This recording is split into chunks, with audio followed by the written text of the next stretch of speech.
আজ ছিল নমুনা, আগামীতে হবে যমুনা। জয় বাংলা, জয় বঙ্গবন্ধু। বাপরে বাপ স্লোগান। মানে আজও ছিল এই নমুনা, আগামীতে হবে যমুনা। ভাই এটা আমার কথা না, এটা আওয়ামী লীগের বড় বড় হেড়ামালা নেতাদের ভেরিফাইড পেজ থেকে আসতেছে। তবুও জানি তাদের ভেরিফাইড পেজ বর্তমানে তাদের কন্ট্রোলে থাকে না, কিন্তু তাদেরই আশেপাশে পাচারটা চামচামি যারা করে তারাই ডাকে নিয়ন্ত্রণ করে। তো যাই হোক, তো আজকে দেখলাম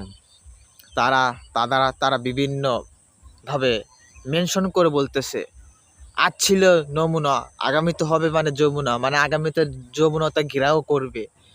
কিন্তু আজকে নমুনা যে দেখলাম, 13ই নভেম্বরে যে নমুনা দেখলাম, এই নমুনা বুঝলাম যে আসলে আওয়ামী লীগ বলতে কিছু একটা মানে বাংলার মাটিতে ছিল, সেগুলো উদাও হয়ে যাবে।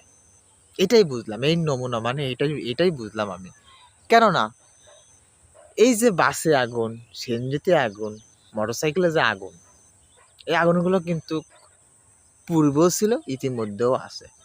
কিন্তু তারা তো আর মাঠে ময়দানে তাদেরকে খুঁজে পাওয়া যাচ্ছে না। সারা রাত ভরা প্রচণ্ড পরিমাণ ডিউটি করলো জেলা প্রশাসক থেকে সেনাবাহিনী, বিভিন্ন পর্যায়ে প্রশাসনের ভাইরা যখন ডিউটি পালন করলো, অনেক গুলিস্থান থেকে অনেক ছাত্রলীগের, অনেক আওয়ামী লীগের নেতাকে গ্রেপ্তার করে থানায় ধরে নিয়ে গেল। এই ধরে যে নিয়ে যাচ্ছে, তাহলে মাঠে ময়দানে থাকবে কে, মিছিল দিবে কে? এই লাঠি বাহিনী বলো, লীগ বাহিনী বলো, জাতি আরো যত হেমলেট বাহিনী বলো, তরমুজ বাহিনী বলো, যত সামসাম, এরা কথা বলবে কে?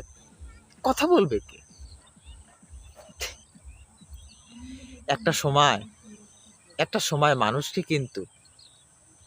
একটা মানুষকে ভালোবাসে, কিন্তু সেই ভালোবাসার জায়গাটা যখন অভক্তি হয়ে যায়, সে মানুষটা কিন্তু আর ভালোবাসতে পারে না। আওয়ামী লীগের বর্তমানে সে একটা অবস্থা হয়েছে। ভাই আপনারা যেটা যতই বড় সিদ্ধান্ত প্ল্যান গোছান না কেন, প্ল্যানে কোনোদিন সাকসেস হওয়া সম্ভব না। আওয়ামী লীগের প্ল্যানে কোনো কাজে আসার সম্ভাবনা 100% কোনো প্রকার কাজে আসবে না। বেথা আওয়ামী লীগ যতই প্ল্যান করবে, সবগুলো প্ল্যান ফিনিশ হয়ে যাবে। মানুষ তো খেলা শুরু করেই নেই, আগেই যদি আওয়ামী লীগ আসে পড়ছে, এই নির্বাচন অংশগ্রহণ করবে, এই নির্বাচন অংশগ্রহণ হবে, আওয়ামী লীগ ছাড়া নির্বাচন হবে না, তাহলে তো খেলা তো শুরুই হয় নাই। খেলা শুরু করছে, খেলা শেষ করতে হবে না বাংলার এই মাটি থেকে? আওয়ামী লীগ আসবে, কবে আসবে সে অপেক্ষা তো আসে। জুলাই 5 ছাত্রদের আন্দোলন একজন হলেও তো মারা গেছে, তাদের বিচার করা লাগবে না? আসুক, বিচার হবে। কিন্তু আওয়ামী লীগ যতই স্লোগান দাও, কাজ হবে না। তোমাদের জন্য সর্বস্তরের জনগণ প্রস্তুত রয়েছে। তোমাদের যত বড় লাঠি বানিয়ে থাকুক, টিকবে না, প্রতিরোধ করবে এই দেশের মানুষ। এটাই বাস্তব।